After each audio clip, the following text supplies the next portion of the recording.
बात उस शहर की जो दशकों से गुम था। आपको एक ऐसे शहर की कहानी बताने जा रहे हैं जो बना तो था लेकिन इस्तेमाल नहीं हुआ और बर्फ के नीचे बना था और बर्फ के नीचे ही दबा रह गया। अब शहर की जानकारी वैज्ञानिकों को मिली तो कई राज का खुलासा हुआ और कई चिंताएं भी उभर कर सामने आ गई हैं।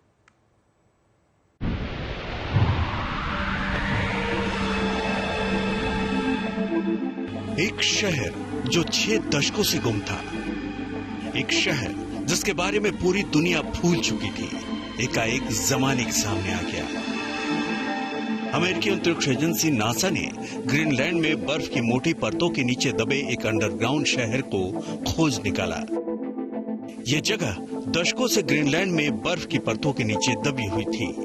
अप्रैल 2024 में एक वैज्ञानिक सर्वे के दौरान नासा के गल्फ स्ट्रीम 3 एयरक्राफ्ट ने सीक्रेट सिटी को खोजा था। असल में अमेरिकी सेना का ये बेस कैंप सेंचुरी है, जिसे 1960 के दशक में बनाया गया था।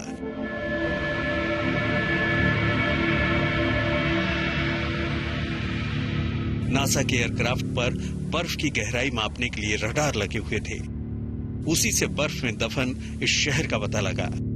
इस शहर में 200 लोगों के रहने की व्यवस्था थी और ये 100 फीट से ज्यादा गहरा था।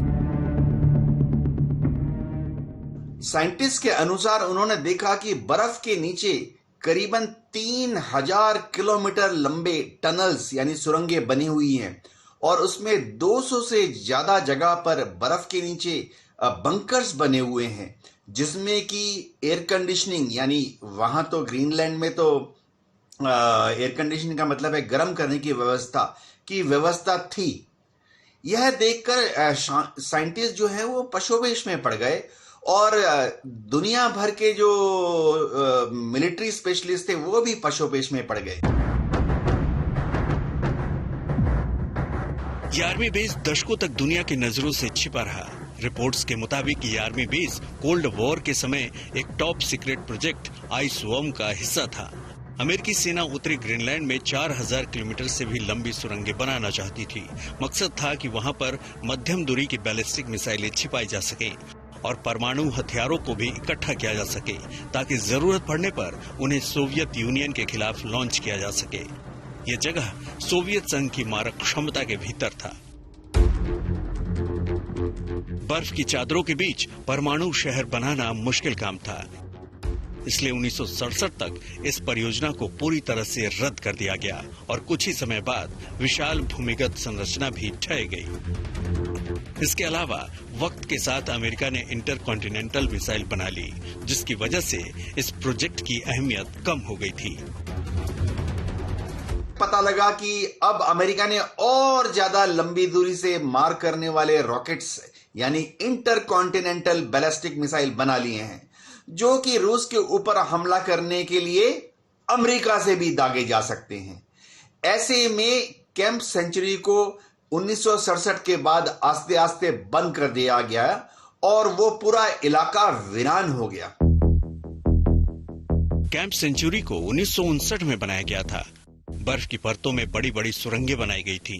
सुरंगों को बर्फ के माध्यम से लॉन्च के दबाव को झेलने में सक्षम के साथ मिसाइलों को रखने के लिए डिजाइन किया गया था।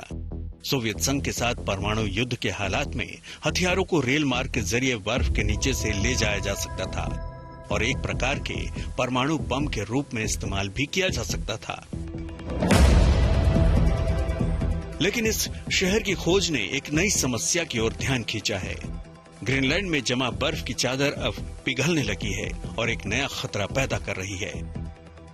वैज्ञानिकों ने चेतावनी दी है कि जलवायु परिवर्तन के कारण अगर ये शहर सामने आता है तो प्राकृतिक रूप से खतरा पैदा हो सकता है, क्योंकि यहाँ पर 47,000 गैलन से ज्यादा परमाणु कचरा है। वैज्ञानिकों ने यह अनुमान लगाया है कि यह खतरा 2090 से शुरू होने की आशंका है। 1997 में प्रोजेक्ट आइस वर्म का उद्देश्य सामने आया तो अमेरिकी सरकार ने एक बयान जारी कर जलवायु परिवर्तन से उत्पन्न जोखिमों को स्वीकार किया।